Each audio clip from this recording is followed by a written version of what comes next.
Hey guys, today I'll be telling you a story about my own loudspeakers that you can see behind my back.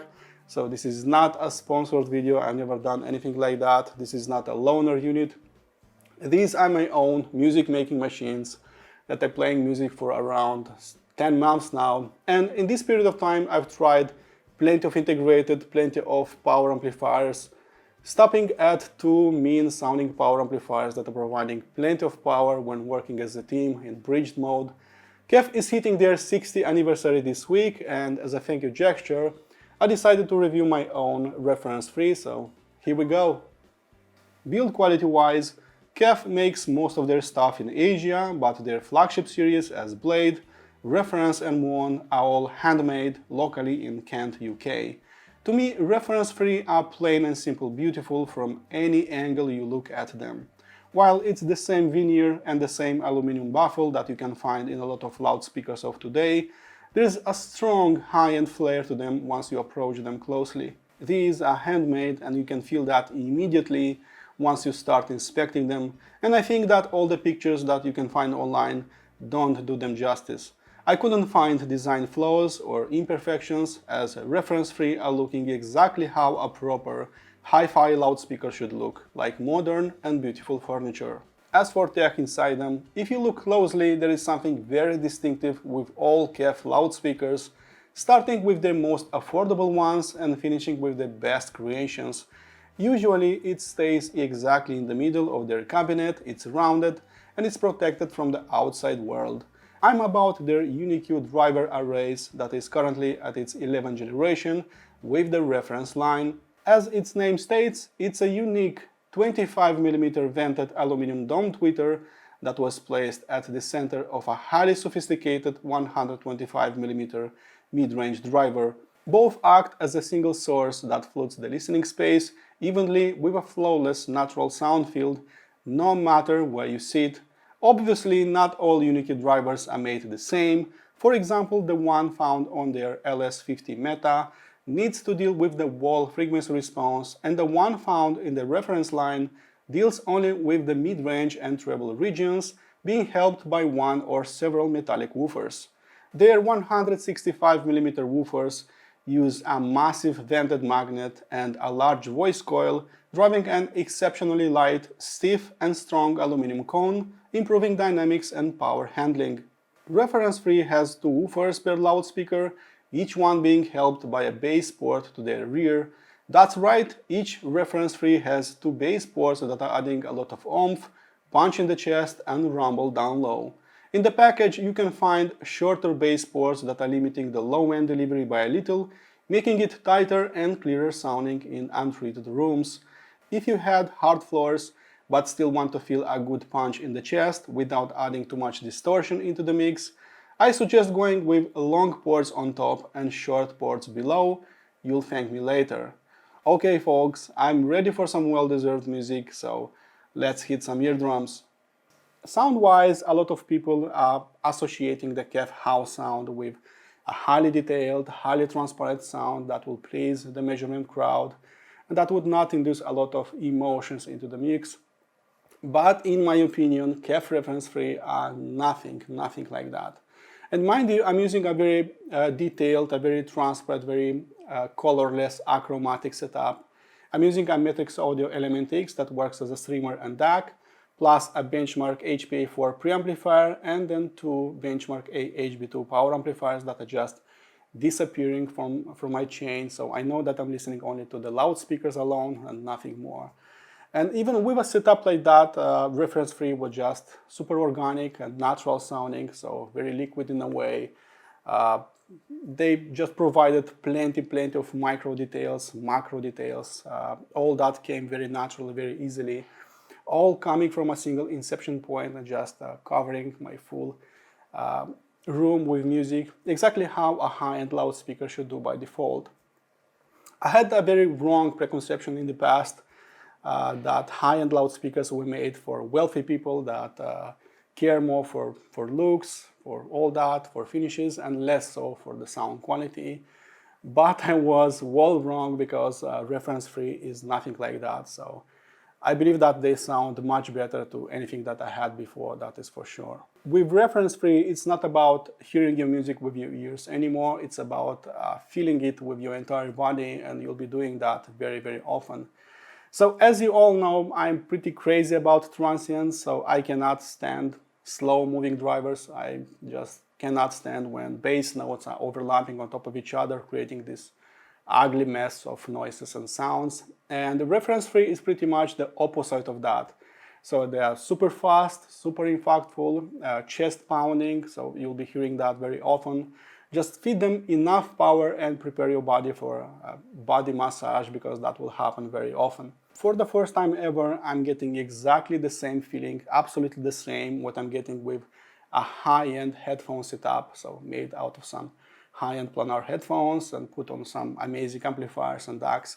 Because reference-free are just covering the frequency response in full, starting with the sub bass and finishing with the upper treble, with no dips, with no rises in here, just a perfectly flat line that is engaging sounding, that is liquid sounding. Long story short, these are among the most natural sounding loudspeakers that I've tried at my place that fully satisfied my transient response fetish. While KEF will be telling you that these are using some highly efficient drivers, and that is actually quite true, considering that we're dealing with metallic drivers, with a sensitivity of 87 dB and with impedance of 8 ohms, they actually demanded quite a lot of power, more power compared to any other loudspeaker that I had before. So in 10 months, I've tried around 15 integrated and power amplifiers and pretty much the same number of digital sources. And what struck me at first is that with entry to mid-level sources, the sound wasn't that impressive. It was quite thin, quite lifeless, quite bidimensional. But when I moved to digital sources that had dedicated line amplifier circuits, so preamplifier circuits, things improved considerably, so everything just was more impressive. There was more warmth, more air, down low, Soundstage was bigger, and I just resumed at using those Gold Note DS10 Plus and Matrix Audio Element X because they had amazing preamplifier circuits. When it comes to power, entry-level class D amplifiers didn't work at all, so SMSL DA8S, DA9S didn't work. They were sending them to clipping territory, a lot of distortion at higher volumes. When I moved to SMSL SA400, things improved quite a lot, so there was a bigger headroom remaining on top. Sound was just absolutely much better. But honestly, I've enjoyed my time a lot more with Class A/Class AB amplifiers.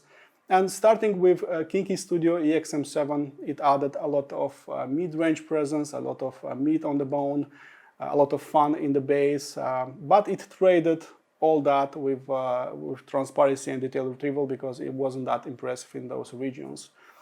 Later on, I've traded that one with a Ketch's S300 power amplifier that was trading some watts, so it wasn't that powerful, but it was clearer sounding, it was more transparent sounding, and I've used that one the most, I believe around 6 months or so.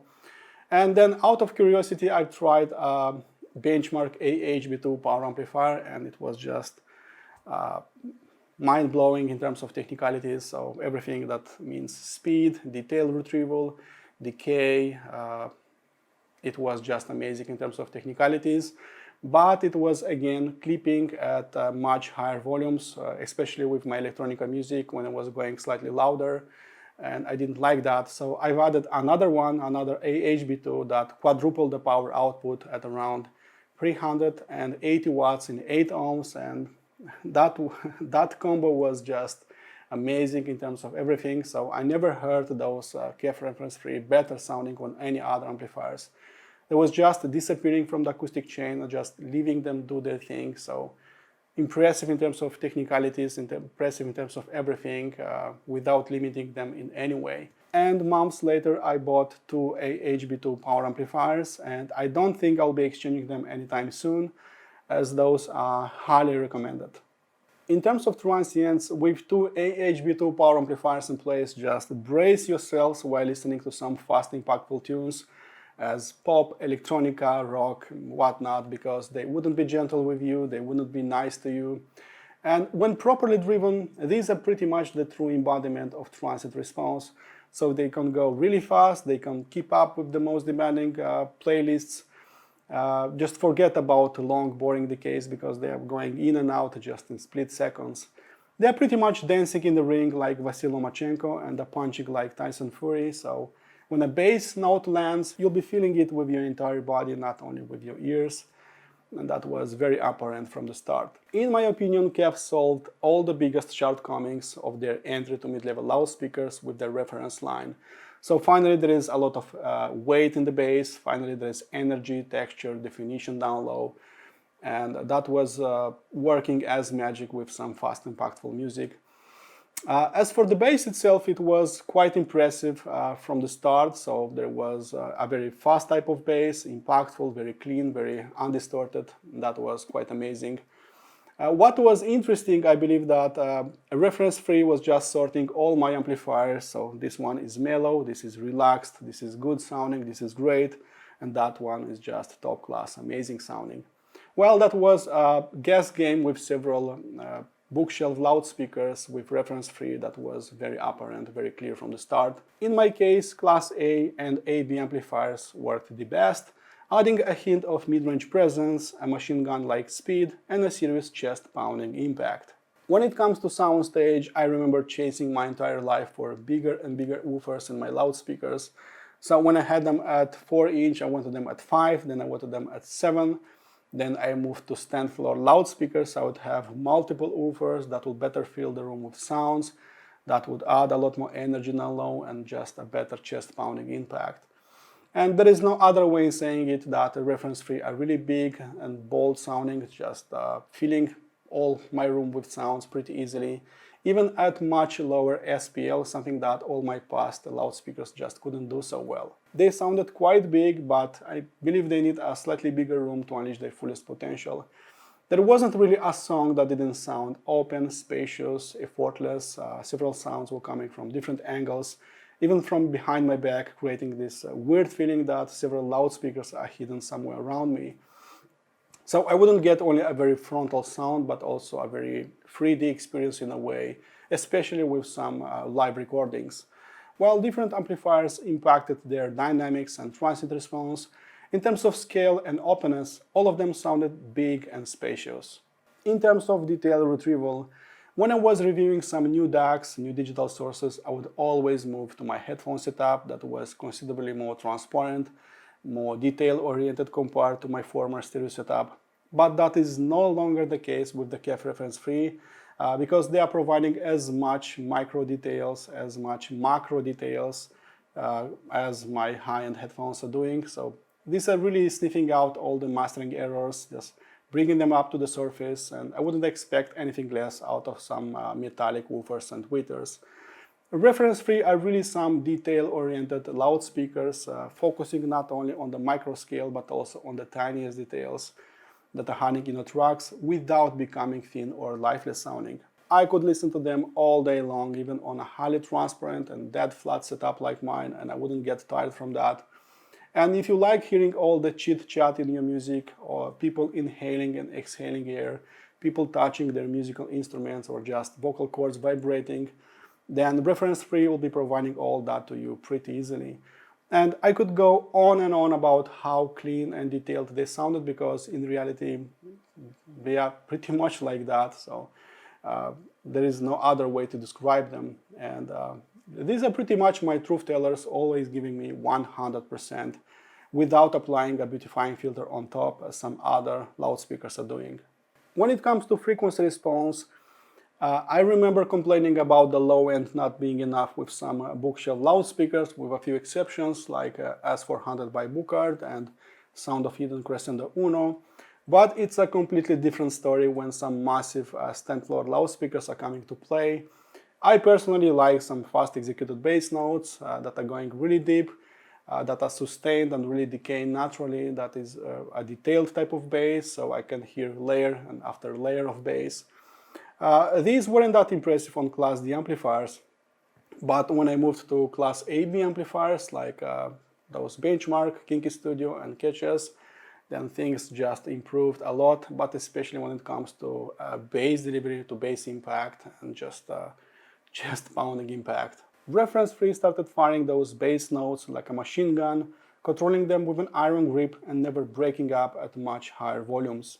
In terms of mid-range, all KEF loudspeakers are going with a neutral presentation, with a technical sounding mid-range, and I wouldn't expect anything less out of some aluminum woofers and tweeters. So don't expect a super warm or just a soul-grabbing mid-range. That will not happen, that is for sure. So they are not boosting the mid-range presence how most Danish or UK-made loudspeakers are doing, but they will never render it less impressive to the rest of the frequency response. And I cannot blame a loudspeaker that is really straight as a line in the mid-range, that is really on the same level with the rest, because they're really good, very good in this department. As for treble, thanks to their very rigid, very stiff drivers, they are sounding really clean, very defined in the treble, just covering a much wider frequency response. And in a single word, I would describe the treble performance as sublime, so you can feel all that energy behind hi-hats, cymbals, snare drum hits, all that came very naturally, very easily, unspoiled, very close to the real thing. So in my university years, I've drummed a little, and I still cannot forget the ringing of proper Zildjian hi-hats and blast bells, and the thumping of bass drums, and I believe that Reference 3 is somehow reminding me about those years. So always sounding very, very real, very defined, but without sounding bright or just harsh in long listening sessions. There is plenty of energy in the treble, so there is micro detail even past top octave, but all that comes without sacrificing anything. So you can listen to your rock and metal tunes at much higher volumes, but without experiencing ear-ringing or listening fatigue. As for my conclusion, I still remember the moment when I got them, and as it was yesterday, trying them with different amplifiers and sources for the best match. I've learned quite a lot in the process, and I believe I started appreciating high-end electronics even more. These are simply the best sounding loudspeakers that I had the pleasure of testing at my place, and although they are really soulless and cold to the touch, I prepare them a warm place inside my heart. Whilst KEF Reference 3 aren't exactly affordable or easy to drive, I cannot really imagine my life without them in my living room, and if you're willing to try the same adventure as myself, just walking the same path, please give them a try, you won't be disappointed. I don't remember how many times they put goosebumps all over my body. That's precisely why I'm going to award them my highest gold award. It's fully deserved. Okay guys, my full in-depth review can be found on my website. In case you want to support this channel, please subscribe to it, and as usual, listen to my music. Be positive, and I'll see you next time. Cheers!